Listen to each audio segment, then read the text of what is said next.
శ్రీ సచిదానంద సద్గురు సాయినాథ్ మహారాజ్ की జై. దైవంతో సహజీవనం.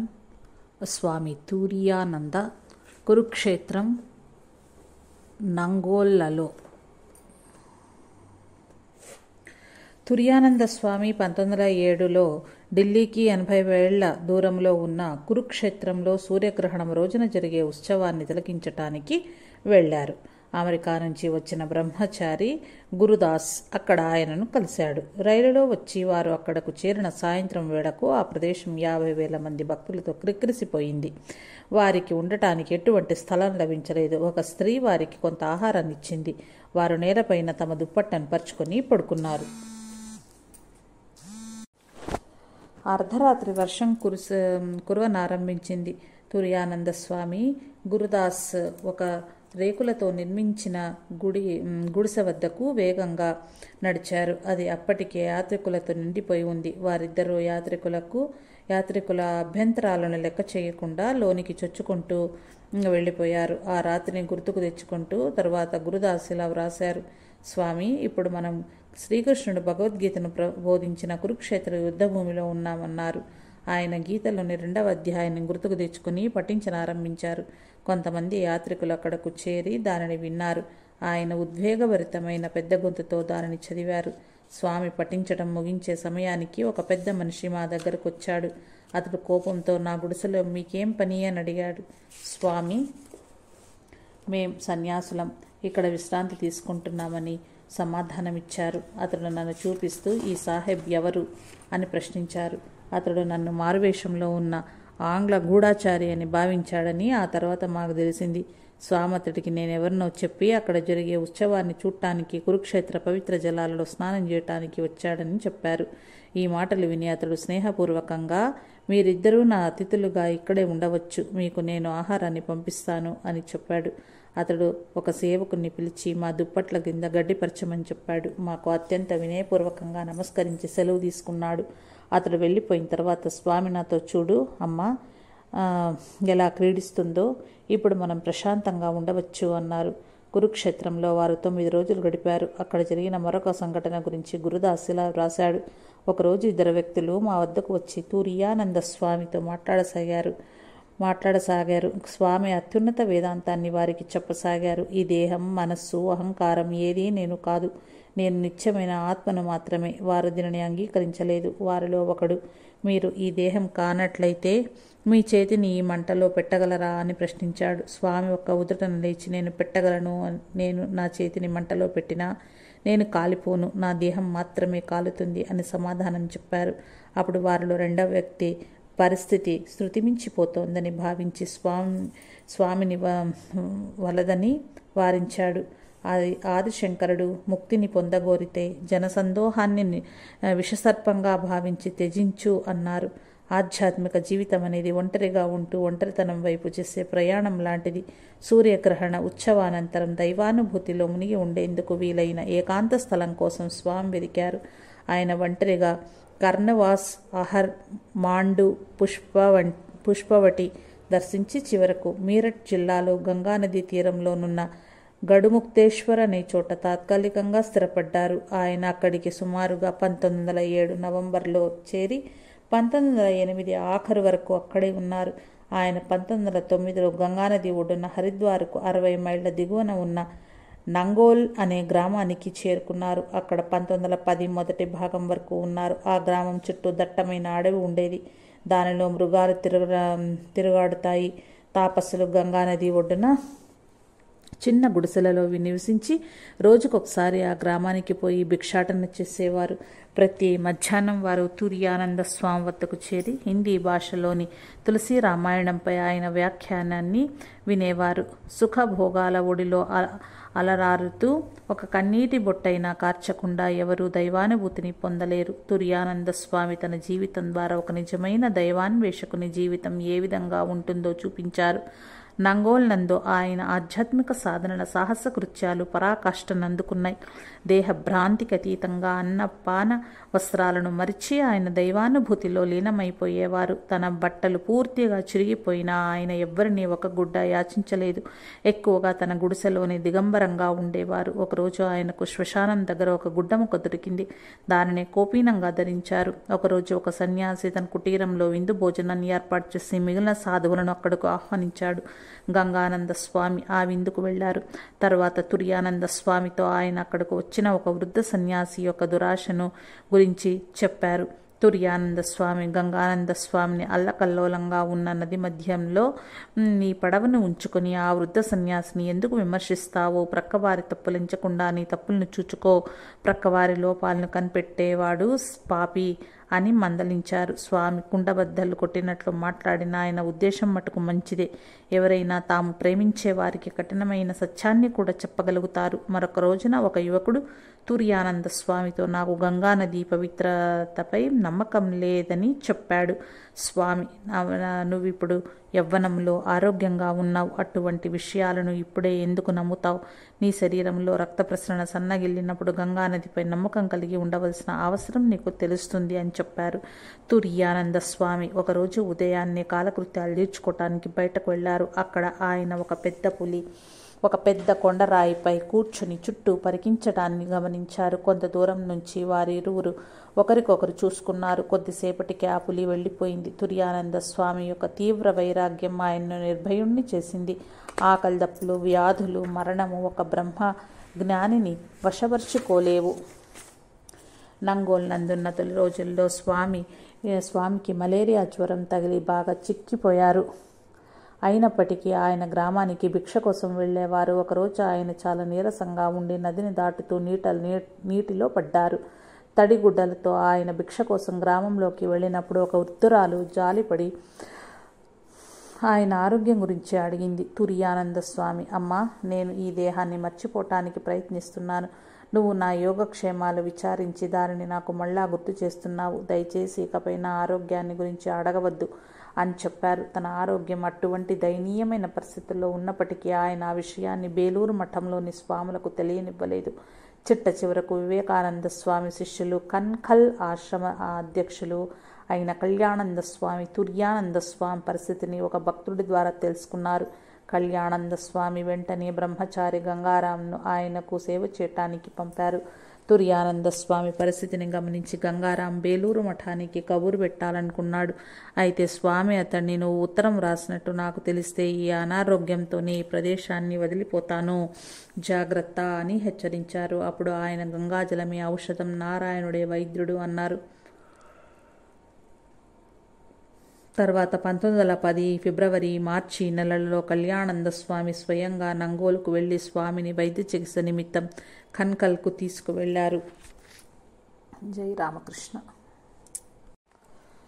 ఖన్కల్, ఆల్మోరా, పూరి క్షేత్రాలలో పారమార్థిక సాధనకు సుఖప్రదమైన జీవనం సరిపడదు. దైవ సమాగమనం కావాలనుకుంటే దేహస్మృతిని దాటిపోవాలని వారికి తెలుసు. అందువల్లనే వారు తమ దేహాలను నిర్లక్ష్యం చేసేదానికి ప్రతిఫలంగా విపరీత పరిణామాలను ఎదుర్కొంటారు. అయితే దేవుడు వారికి రక్షణ ఇస్తాడు. వారిని సాధకులుగా ఉపయోగించి తమను ఏ విధంగా చేరాలో జనులకు నేర్పుతాడు. ఖన్కల్లో తుర్యానంద స్వామి క్రమంగా కోలుకోసాగారు. కురుక్షేత్ర తీర్థయాత్ర తరువాత నుండి గురుదాస్ వారణాసిలో నివాసం ఉన్నాడు. ఆయన 1910 ఏప్రిల్ 7న ప్రేమానంద స్వామితో కలిసి తుర్యానంద స్వామిని చూడటానికి ఖన్కల్ వెళ్ళాడు. స్వామి వారిని చూచి చాలా ఆనందపడ్డారు. అయితే ప్రేమానంద స్వామి ఆయనను బేలూరు మఠానికి తీసుకుపోతానని కోరినప్పుడు స్వామి కదలలేని బలహీన పరిస్థితిలో ఉన్న కారణాన అందుకు సమ్మతించలేదు. అనారోగ్యంతో బాధపడుతున్న తుర్యానంద స్వామి అన్ని వేళలా దైవము, ఆధ్యాత్మిక జీవనాల గురించి మాట్లాడటానికి తయారుగా ఉండేవారు. ఒక బ్రహ్మచారి స్వామిని, మహారాజ్, ధ్యానం చేయటానికి మంచి విషయం ఏది అని అడిగాడు. స్వామి బదులుగా, నీకు నచ్చే ఏ విషయమైనా పర్వాలేదు, అన్నీ ఒకే గమ్యానికి దారి చూపుతాయి అని బదులిచ్చారు. పిదప ఆయన గురు శిష్యుల సంబంధాన్ని వివరించారు. గురువు శిష్యుణ్ణి తన ప్రేమతో వశం చేసుకోవాలి. గురువు శిష్యుణ్ణి బంధించకుండా పూర్తి స్వాతంత్రాన్ని ఇవ్వాలి. మాయను తొలగించి నిర్మలము, స్పష్టము అయిన దృష్టిని ఇవ్వడం ఇవ్వటమే అతని లక్ష్యం. భయంతో కాక ప్రేమతో శిష్యుడు గురువు మాట వినాలి. భయంతో అణిగి ఉండటం బానిసత్వమే. తుర్యానంద స్వామితో కన్కల్లో గడిపిన రోజులు అన్ని వ్యాసాలలో గురుదాస్ ఇలా వ్రాశారు. లేడీ మింటో గారి బేలూరు మఠ సందర్శనం గురించి నేను ప్రస్తావించాను. గురుదేవులు ఏమి బోధించారు అని ఆమె అక్కడి సాధువులను అడిగారు. హిందూ శాస్త్రాల నుంచి ఆయన బోధించారు అని ఒకరు ఆమెకు సమాధానం ఇచ్చారు. స్వామి దీనిని విని ఇలా అన్నారు: ఆయన మాటలే శాస్త్రాలు, శాస్త్రాల కన్నా ఆయన ఎక్కువే బోధించారు. కానీ తాము బోధించిన వాటినన్నింటినీ శాస్త్రాలలో చూడవచ్చునని ఆయనే చెప్పేవారు. శంకరాచార్యుల మాయా సిద్ధాంతంతో గురుదేవుల బోధనలు కొంతవరకు విభేదించాయి కదా అని నేను ప్రశ్నించాను. స్వామి ఇలా సమాధానమిచ్చారు: అవును, ముక్తిని నిర్వాణాన్ని పొందడం ఎలాగన్న ఒక్క దశను మాత్రమే శంకరాచార్యులు బోధించారు. మన గురుదేవులు మొదట ఒకరిని విముక్తుని చేసి తర్వాత ఈ ప్రపంచంలో ఎలా జీవించాలో కూడా నేర్పేవారు. ఆయన స్పర్శతోనే మనిషి విముక్తుడయ్యేవాడు. అయితే ఆయన బోధనలను అనుసరించిన వారు కూడా విముక్తులవుతారు. ఆయన మాటలకు అటువంటి శక్తి ఉన్నది. మొదట విముక్తి పొందు, నామరూపాలను సమస్త విశ్వాన్ని తీసి పారవేయి, అంతటా అమ్మను చూడు, అమ్మ చెలికానిగా ఉండు. నేను స్వామి గదికి మళ్ళా వచ్చిన వెంటనే ఆయన చెప్పనారంభించారు: తెలుసుకున్న విషయాన్ని మనం ఒక్కసారైనా తప్పక ఆచరించాలి. కానీ శ్రీరామకృష్ణుడు ప్రతి విషయాన్ని 3 సార్లు సాధన చేసేవారు. సాధన వల్ల కొత్త జ్ఞానం అబ్బుతుంది. ఏదో ఒకటి సాధన చెయ్యి. బంధము, విముక్తి రెండూ మనసులోనివే. ఆత్మ మనస్సుకు అతీతమైనది. సాయంత్రపు వేళ కొందరు యాత్రికులు స్వామిని చూడటానికి వచ్చారు. పాశ్చాత్య దేశాలలో స్వామి అనుభవాలను తెలపమని వారిలో ఒకడు కోరాడు. స్వామి నవ్వి ఇలా చెప్పారు: పాశ్చాత్య దేశాలు భౌతిక వస్తు సంపదకు ప్రాధాన్యతనిస్తాయి. అది భోగలాలసుల భూమి. కానీ అక్కడ కూడా చాలా మంచి విషయాలున్నాయి. వారి ఆహారం మనదానికంటే మంచిది. ప్రతి విషయాన్ని వంటతో సహా శాస్త్రీయ పద్ధతిలో చేస్తారు. అక్కడ పారిశుద్ధ్యం ఇక్కడ కన్నా చాలా మెరుగ్గా ఉంటుంది. వారు బలమైన ఆరోగ్యవంతమైన మనుషులు. స్త్రీలు చాలా స్వాతంత్ర్యాన్ని కలిగి ఉంటారు. వారందరూ విద్యాధికులే. పాశ్చాత్య దేశాలలో ఇతరులు గమనించకుండా ఉండే గుప్తత హెచ్చు. వారి దుస్తులు పనిచేయటానికి బాగా అనువైనవి. భారతదేశంలో ఏది పనిచేయటానికి అనువుగా ఉండదు.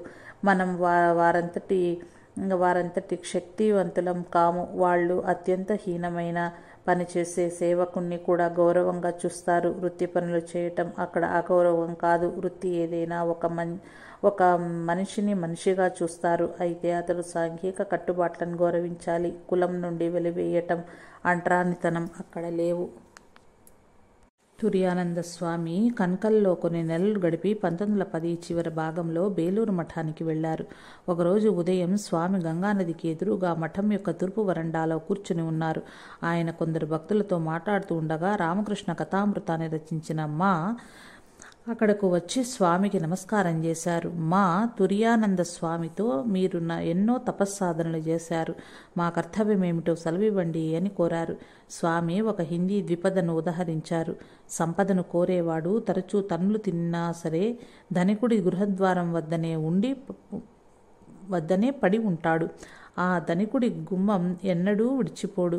ఆ తర్వాత ఇలా వ్యాఖ్యానించారు: నిరంతరం దేవుని స్మరిస్తూ ప్రపంచంలో జీవించు. అంతకన్నా ఇంకా చేయవలసింది ఏముంది? సుఖాలు, దుఃఖాలు, కష్టాలు, కడగండ్లు ఈ ప్రపంచంలో ఎప్పుడూ ఉన్నవే. వాటి మధ్యలో ఆయనను మరవకుండా కనిపెట్టుకుని ఉండాలి. బేలూరు మఠంలో కొంతకాలం ఉన్న తరువాత 1911 సంవత్సరానంతరం ప్రారంభంలో తుర్యానంద స్వామి పూరీ క్షేత్రానికి వెళ్లారు. అక్కడ ఆయన సంప్రదించిన వైద్యుడు ఆయనకు మధుమేహ వ్యాధి ఉందని నిర్ధారణ చేశాడు. బ్రహ్మానంద స్వామి ఆ కాలంలో పూరీ పట్టణంలోనే ఉన్నారు. ఆయనకు తుర్యానంద స్వామి సహవాసం మహదానందకమైనది. హిందీ భాషలో ఒక సామెత ఉంది: గాడిద కలిస్తే తన్నుకుంటాయి, భక్తుడు కలిస్తే భగవంతుని గురించి మాట్లాడుకుంటారు. పూరీలో స్వామి ఆరోగ్యం కొంతవరకు మెరుగుపడినా ఆయనకు కళ్ళల్లో బాధ ఏర్పడి కొంత ఇబ్బందిని కలిగింది. డాక్టరు కళ్ళ చుక్కలను సిఫార్సు చేశాడు. ఒక ఉదయం స్వామి సేవకుడు సర్వానంద స్వామి ఆయన కంటిలో చుక్కలను వేసి వెంటనే స్వామి గట్టిగా కేక వేశారు. నువ్వు నాకు వేరే మందు వేసినట్లున్నావు, అది ఏమిటో చూడు. తాను ఆయన కళ్ళల్లో వేసింది సజల నత్రికామ్లంగా గుర్తించిన సేవక స్వామి దిగ్భ్రాంతి చెందారు. భయంతో పశ్చాత్తాపంతో ఆయన వణికిపోతూ ఏడవసాగారు. వేరొకరు త్వరగా స్వామి కళ్ళ నీటితో కడియారు. తుర్యానంద స్వామి నిశ్చలంగా నిర్భరంగా ఉన్నారు. మూర్తి భవించిన సహనగుణమే ఆయన. సేవక స్వామిని ఆయన తరువాత ఇలా ఓదార్చారు. నువ్వు ఆ చుక్కలను కళ్ళల్లో వేయగానే శరీరమంతా మండిపోతున్నట్లు అనిపించింది. నేను, అమ్మా, నువ్వు నా కళ్ళను తీసివేయాలనుకుంటే నేనేమి చేయగలను? నీ ఇష్ట ప్రకారమే జరుగుగాక అనుకున్నాను. బ్రహ్మానంద స్వామి కూడా వారి ఆరోగ్యం కొరకే ప్రార్థించారు. గురుదేవుల కృప వల్ల ఆయన కళ్ళకు ఏమీ కాలేదు. బ్రహ్మానంద స్వామి, తుర్యానంద స్వామి పూరి వదిలి 1911 డిసెంబర్ 21న బేలూరు మఠం వెళ్లారు. అక్కడ నుంచి వారు 1912 మార్చి 20న వారణాసి వెళ్లారు. వారణాసిలో కొన్ని నెలలున్న తర్వాత దుర్గాపూజ మహోత్సవానికి కన్కల్ వెళ్లారు. కన్కల్ మఠంలో పూజ జరిగినప్పుడు తుర్యానంద స్వామి చండి పఠించారు. ఆయన చండిని కంఠస్థం చేసి 1 గంట కాలంలో పూర్తి పాఠాన్ని చదవగలిగేవారు. తుర్యానంద స్వామి 1912 నుంచి 1914 వరకు డెహ్రాడూన్, ఋషికేశ్, వారణాసి, కన్కల్లలో నివసించారు. ఎక్కడ నివసించినా ఆయన శాస్త్ర తరగతులను నిర్వహించి సన్యాసులకు, భక్తులకు శిక్షణ ఇచ్చేవారు. ఆయన ఒక ఆధ్యాత్మిక శక్తి జనక యంత్రం. వ్యాస మహర్షుల ఈ సూక్తిని ఆయన తరచూ ఉదహరించేవారు. తన పనులన్నీ పూర్తయిన తర్వాత దేవుని స్మరిస్తాననుకునేవాడు. సముద్రంలో అలలు ఆగిపోయిన తర్వాత స్నానం చేసుకునే మూర్ఖుని వంటివాడు. మధుమేహ వ్యాధిని కలిగి ఉండటం చేత ఆయన్ను శీతల ప్రదేశంలో నివసించమని వైద్యులు సలహా ఇచ్చారు. ఆయన 1915 ఏప్రిల్ 8న హిమాలయాలలో ఉన్న ఆల్మోరా అనే చిన్న పట్టణానికి బయలుదేరి వెళ్లారు. వివేకానంద స్వామి తన పరివ్రాజక దినాలలో అక్కడ ఒక సాధనా కేంద్రాన్ని ఏర్పరచాలన్న కోరికను వెలుబుచ్చారు. రామకృష్ణ కుటీరమును అక్కడ నిర్మించి శివానంద, తుర్యానంద స్వాముల ఆయన కోరికలను నెరవేర్చారు. అది ఆధ్యాత్మిక సాధనలు చేయటానికి అనువైన ఒక అద్భుత స్థలం. ఆల్మోరా నుండి తుర్యానంద స్వామి సన్యాసులకు, భక్తులకు అనేక ఉత్తేజకరమైన ఉత్తరాలను రాశారు. ఆయన 1916 జూలై 8న ఇలా వ్రాశారు. జీవన్ముక్తిని పొందటంలో ఉన్న ఆనందాన్ని చవిచూడటానికే నిత్య ముక్తాత్మ మనిషిగా పుడుతుంది, అంతేకాని ఎటువంటి ప్రాపంచిక కోరికలను తీర్చుకోవటానికి కాదు. శంకరాచార్యులు వ్రాసిన ఈ శ్లోకాన్ని మొదటిసారి చదివినప్పుడు నాకు ఎటువంటి అద్భుతమైన ఆనందం కలిగిందో నీకు మాటల్లో వివరించలేను. అప్పుడు జీవిత లక్ష్యం నా ముందర వెలుగుంది. నా సమస్యలన్నీ వాటంతటవే తీరిపోయాయి. మానవ జన్మ లక్ష్యం జీవన్ముక్తిలోని ఆనందాన్ని చవిచూడటం, ప్రాపంచిక జీవనంలోనే ముక్తిని పొందటం తప్ప వేరు కాదని నేను గ్రహించాను. దేహంలోనే ఉండి స్వేచ్ఛను అనుభవించటం తప్ప నిత్యముక్తాత్మ మానవ దేహాన్ని పొందటానికి మరెటువంటి కారణం లేదు. శ్రీరామకృష్ణ పూజా వేదికలతో రామకృష్ణ కుటీరాన్ని 1916 మే 20న సంప్రోక్ష గావించారు. తుర్యానంద స్వామి ఆరోగ్యం క్షీణించటంతో 1916 డిసెంబర్ 5న ఆల్మోరాను విడిచి లక్నో, వారణాసి మీదుగా బేలూరు మఠానికి వెళ్లారు. ఆయన 1917 జూన్ 4న పూరి వెళ్ళగా దక్షిణ భారతదేశం నుండి వచ్చిన బ్రహ్మానంద స్వామి అక్కడ స్వామిని కలిశారు. ఒకరోజు స్వామి జగన్నాథ దేవాలయంలోనికి వెళ్లారు. ఆయన సింహద్వారపు మెట్లు ఎక్కుతుండగా శ్రీరామకృష్ణులు తన మెడలో పూలమాలను ధరించి మెట్లు దిగుతూ ఎదురు వచ్చారు. తుర్యానంద స్వామి ముందుకు పరిగెత్తి మోకరిల్లారు. కానీ గురుదేవుల పాదాలను తాకటానికి చేతులను చాపినప్పుడు ఆయనను మరి చూడలేకపోయారు. గురుదేవులు మానవ శరీరంలో లేరన్న విషయం అప్పుడు జ్ఞాపకానికొచ్చింది. జగన్నాథ స్వామి యొక్క అవతారమని తాము నమ్మిన గురుదేవులు కృపతో తమ ముందు ఆ విధంగా సాక్షాత్కరించారని తుర్యానంద స్వామి నిర్ధారించుకున్నారు. పూరిలో స్వామికి అనేక ఆధ్యాత్మిక అనుభూతులు కలిగాయి. తర్వాత కాలంలో ఆయన ఇలా చెప్పారు. పూరి జగన్నాథ దేవాలయంలో అకస్మాత్తుగా నా చెవులలో ఒక శబ్దం వినిపించనారంభించింది. నా హృదయం పరమానందంతో నిండిపోయింది. దానితో నేను గాలిలో తేలుతున్న అనుభూతిని పొందాను. ఆ శబ్దం అనేక రోగాలలో కొనసాగింది. నా మనస్సు మొత్తం దానిచే ఆకర్షితమైంది. నేను అంతకుముందు చదివి తెలుసుకున్న అనాహత ధ్వని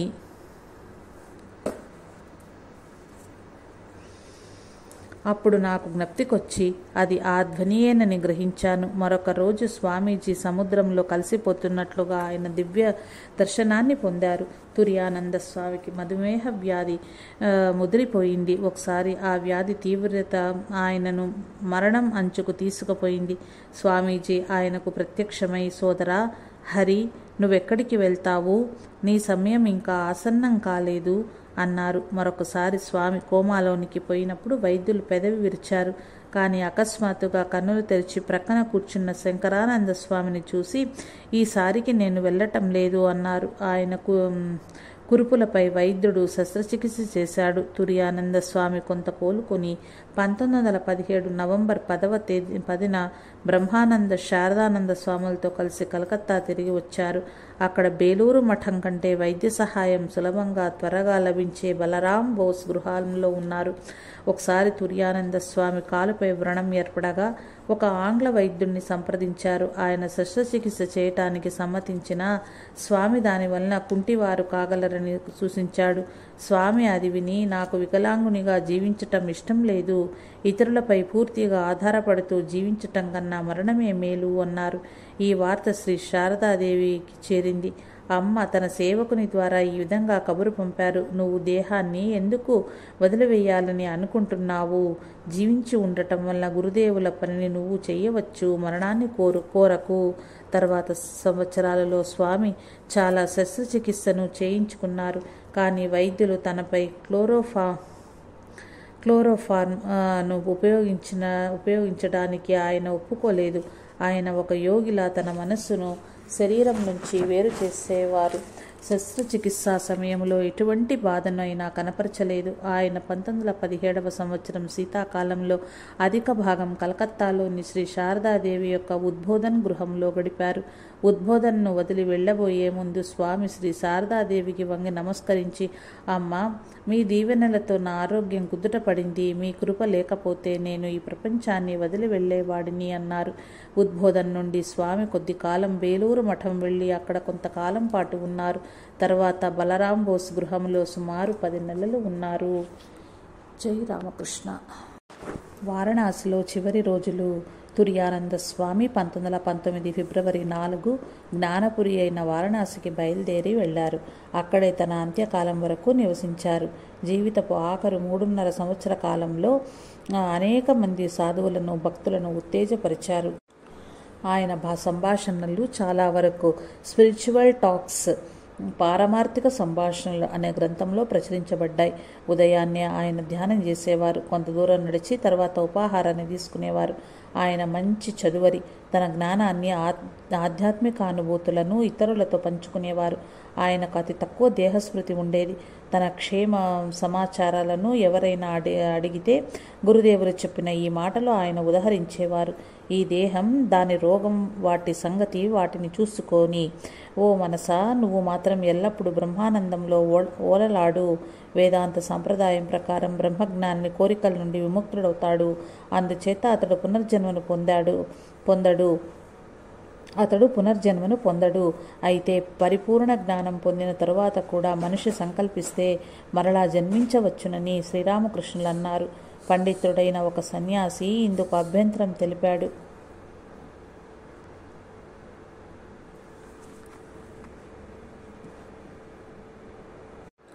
పునర్జన్మను పొందడు. అయితే పరిపూర్ణ జ్ఞానం పొందిన తరువాత కూడా మనిషి సంకల్పిస్తే మరలా జన్మించవచ్చునని శ్రీరామకృష్ణులు అన్నారు. పండితుడైన ఒక సన్యాసి ఇందుకు అభ్యంతరం తెలిపాడు. తుర్యానంద స్వామి ఆయనకు ఇలా సమాధానమిచ్చారు. జ్ఞానం జ్ఞానమే. దైవానుభూతిని పొంది కూడా మనుషులు తిరిగి జన్మిస్తారు. స్వార్థ ప్రయోజనాలకై ఇంద్రియ సుఖాలను అనుభవించటం కోసం జన్మించటం మాత్రమే ఆక్షేపించదగినది. కానీ స్వార్థవాంఛన లేనివారు పునర్జన్మ పొందటంలో ఖచ్చితంగా ఎటువంటి తప్పు లేదు. నిత్యముక్తులు మానవ జాతికి మేలు చేయటం కోసమే మానవ జన్మలెత్తుతారు. మధ్యాహ్న కార్యక్రమంలో భాగంగా ఎవరో ఒకరు స్వామి సమక్షంలో భాగవతం మొదలైన గ్రంథాలను చదివేవారు. స్వామి దానిని విపులీకరించి దానిపై ప్రశ్నలకు సమాధానాలు ఇచ్చేవారు. పుస్తక పఠనం తర్వాత సాయంత్రం స్వామి వరండాలో నడిచేవారు. తర్వాత ఆయన తన గది ముందు కూర్చునేవారు. స్వామి ఆధ్యాత్మిక బోధనలను శ్రీరామకృష్ణులు, వివేకానందులు గూర్చి ఆయన స్మృతులను వినటానికి భక్తులు అక్కడకు చేరేవారు. కొత్తగా చేరిన యువ బ్రహ్మచారులను స్వామి ఎల్లప్పుడూ సన్యాసాశ్రమ ఆదర్శాలతో ఉత్తేజపరిచేవారు. అటువంటి జీవితం గడపటానికి ధైర్యం, ఆత్మవిశ్వాసం కావాలి. గీతలోని ఈ శ్లోకాన్ని స్వామి ఒకరోజు ఉదహరించారు. మనిషి తన ఆత్మ వల్లనే ఉద్ధరించబడాలి, తనను తాను దిగజార్చుకోరాదు. ఎందుచేతనంటే తనకు తానే మిత్రుడు, తనకు తానే శత్రువు. దానిపై ఇలా వ్యాఖ్యానించారు: నీకు ముఖ్యమైన స్నేహితుడెవరు? ఆత్మ తప్ప వేరే ఎవ్వరూ కాదు. మనం దానిని తెలుసుకోలేకపోతే ఆ ఆత్మ మనకు శత్రువుగా కూడా తోచవచ్చు. మరెవ్వరికీ ప్రపంచంలో ఆత్మ కన్నా వేరే రక్షకుడే లేడు. దాని యందు మాత్రమే మనం శరణాగతిని పొందాలి. ఒకరోజు ఒక యువకుణ్ణి ఆధ్యాత్మిక జీవితం గడపమని ప్రోత్సహిస్తూ స్వామి ఇలా అన్నారు: కస్తూరి మృగం బొడ్డు దగ్గరే కస్తూరి తయారవుతుంది. అయితే ఆ జంతువుకు అది తెలియదు. అందువల్ల ఆ సువాసనను వెతుకుతూ పిచ్చి పట్టినట్లు అటూ ఇటూ పరిగెడుతుంది. వ్యర్థమైన దాని అన్వేషణ వల్లనే మనలోనే ఎల్లప్పుడూ నిక్షిప్తమై ఉన్న దైవత్వాన్ని తెలుసుకునే వరకు మనం కూడా అటూ ఇటూ పరిగెడుతూ అలసిపోయి ఆయాసపడుతూ ఉంటాము. ఆత్మానుభూతిని పొందిన వ్యక్తి శరీర స్మృతి నుంచి తనకు తాను వేరు చేసుకోగలడు. అప్పుడు తన శరీరాన్ని ఒక సాక్షిభూతుడై చూడగలుగుతాడు. వారణాసిలో ఒక వైద్యుడు ఆయనపై శస్త్రచికిత్స చేసినప్పుడు ఆయన సేవకుడు స్వామిని, మీకు ఏ నొప్పి తెలియదా అని ప్రశ్నించాడు. స్వామి ఇలా సమాధానమిచ్చారు: చూడు, మనసు చిన్న పిల్లవాణి వంటిది. దానిని మనం గట్టిగా పట్టుకోవాలి. కానీ అది నన్ను పోనీయి అని పసిబిడ్డలా మారాన్ చేస్తూ ఏడుస్తూ ఉంటుంది. ఒకసారి శస్త్రచికిత్స మధ్యలో నా మనస్సును కొద్దిగా విడిచిపెట్టాను. వెంటనే నాకు విపరీతమైన బాధ కలిగింది. శస్త్రచికిత్స ఇంకా పూర్తవలేదు. దానితో మనస్సును మళ్ళా పట్టుకోవాల్సి వచ్చింది. స్వామి కొంతసేపు మౌనంగా ఉండి ఇలా కొనసాగించారు: అది ఎలాగో తెలుసా? భగవద్గీతలో మనం ఈ విధంగా చదువుతాము: అంతరాత్మ యొక్క దివ్యానందములో నిమగ్నమై ఉన్నప్పుడు అత్యధికమైన విషాదం, బాధల చేత కూడా కదిలింపబడడు. ఈ శ్లోకాన్ని శంకరాచార్యులు ఇలా విపులీకరించారు: ఆత్మానుభూతిని పొందిన వాడు పదునైన కత్తితో కోయడం వల్ల కలిగే బాధ వల్ల కూడా తొనకడు. ఇక్కడ రెండు భావాలు వెలువరించబడ్డాయి. మొదటిగా శంకరాచార్యులు పరిపూర్ణుడైన యోగి తన మనస్సుపై అసాధారణమైన నియంత్రణను కలిగి ఉంటాడని చూపుతున్నారు. రెండవది, ఆ మనిషి ప్రకృతి యొక్క నియంత్రణకు అతీతమైన స్థితిలో ఉంటాడని చూపించారు. తుర్యానంద స్వామికి సేవ చేసిన వైద్యులు ఆయనకు భక్తులయ్యారు. ఒకరోజు డాక్టర్ సురేష్ భట్టాచార్య స్వామితో ఇలా అన్నాడు: నేను రామకృష్ణ కథామృతం చదువుతున్నాను. నేను ఎంత ఎక్కువగా చదివితే అది అంత కొత్తగా కనబడుతోంది. ఎప్పుడు నేను దానిని మరింత బాగా అర్థం చేసుకోగలుగుతున్నాను. చదివిన ప్రతిసారి ఇంతకుముందు దాన్ని సరిగ్గా చదవలేదేమోనని తోస్తుంది. ఎంత ఆశ్చర్యంగా ఉందో! స్వామి ఇలా సమాధానమిచ్చారు: అవును, గురుదేవులు సాధన చేసి అనుభూతి పొందిన సర్వస్వాన్ని సరళమైన భాషలో వ్యక్తీకరించారు. అందువల్లనే ఆయన పలుకులు అంత తేటగాను మనస్సుకు హత్తుకునేవిగాను ఉంటాయి. అయితే అవి అతి గంభీరమైనవి. ఇప్పటికీ మేము కథామృతం చదివిన ప్రతిసారి అది మరింత బాగా అర్థమైందని భావిస్తాము. స్వామి యొక్క బాధ 1921 వేసవిలో పెరిగిపోసాగింది. ఇప్పుడది ఆయన వీపుపై చర్మరోగంగా పరిణమించింది. తన సోదర శిష్యుని చూడటానికి శారదానంద స్వామి కలకత్తా నుంచి వారణాసికి డాక్టర్ కంజీలాల్ను తోడుకుని వచ్చారు. ఇదే సంవత్సరంలో వారణాసిలోని అత్యుత్తమ శస్త్రవైద్యులు స్వామి వీపుపై శస్త్రచికిత్స చేసి ఒక పెద్ద పుండును, దాని చుట్టూ చాలా శరీర కణజాలాన్ని తీసివేశారు. ఆయనకు 1922 మధ్య భాగంలో ఇంకొక వ్రణం ఏర్పడింది. ఈసారి జరిగినది ఆఖరు శస్త్రచికిత్స. దీని తర్వాత వ్యాధి వీపు మొత్తం పాగి కుళ్ళిపోవసాగింది. వైద్యులు పెదవి విరిచారు. తుర్యానంద స్వామి 1922 జూలై 21 సాయంత్రం 6:45 మహాసమాధి చెందారు. మరణానికి ముందు రోజు ఆయన సేవకులతో రేపే ఆఖరి రోజు అని చెప్పారు. అంత్యకాలంలో ఓం రామకృష్ణ అంటూ జపించారు. ఒక సేవకునితో తనను కూర్చోబెట్టమని కోరారు. గురుదేవులకు ముకుళిత హస్తాలతో నమస్కారం చేసి కొద్దిగా తీర్థజలాన్ని త్రాగారు. అప్పుడు తన జీవితానుభవసారాన్ని ఈ విధంగా క్రోడీకరించి చెప్పారు. అంతా సత్యమే, బ్రహ్మ సత్యం, జగత్తు సత్యం, ఈ జగత్తు బ్రహ్మమే, జీవశక్తి సత్యంలో సుస్థిరమై ఉంది. జయ రామకృష్ణ, జయ రామకృష్ణ. ఆయన సత్యస్వరూపుడని, జ్ఞానస్వరూపుడని పలకండి. ఆ తర్వాత ఆయన అఖండానంద స్వామితో కలిసి ఈ ఉపనిషత్ మంత్రాన్ని చదివారు. సత్యం జ్ఞానానంతరం బ్రహ్మ నెమ్మదిగా బ్రహ్మంలో లీనమవుతున్నట్లుగా ఆయన కళ్ళు మూశారు. శ్రీరామకృష్ణులు ఒకసారి తుర్యానంద స్వామి గురించి ఈ విధంగా వ్యాఖ్యానించారు. అతడు నామరూపాలు ఉద్భవించే సర్వోత్కృష్ట లోకం నుంచి వచ్చినవాడు. తుర్యానంద స్వామి తన పేరును సార్థకం చేసుకున్నారు. ఆయన నిజంగానే అవస్థాత్రయానికి అతీతంగా తుర్యావస్థలో అనుభూతిని పొందే బ్రహ్మానందాన్ని చవిచూచి ప్రతి ఒక్కరికి దానిని పంచిపెట్టారు. ఆయన నిజమైన దైవజ్ఞుడు. పాశ్చాత్యాలలో చాలామంది జీవితాలను ఆయన మార్చివేశారు. తుర్యానంద స్వామి నిస్సందేహంగా మానవుల ఆత్మలను మేల్కొల్పారు. శిష్యులకు ఆయన ఇచ్చిన అగ్ని సదృశమైన హితువు. పిడికళ్ళు బిగించి వివాదం కావాలి. ఈ జన్మలోనే నేను భగవంతుణ్ణి దర్శించాలి. అదే ఏకైక మార్గం. దీన్ని ఎన్నటికీ వాయిదా వేయవద్దు. జై రమణ.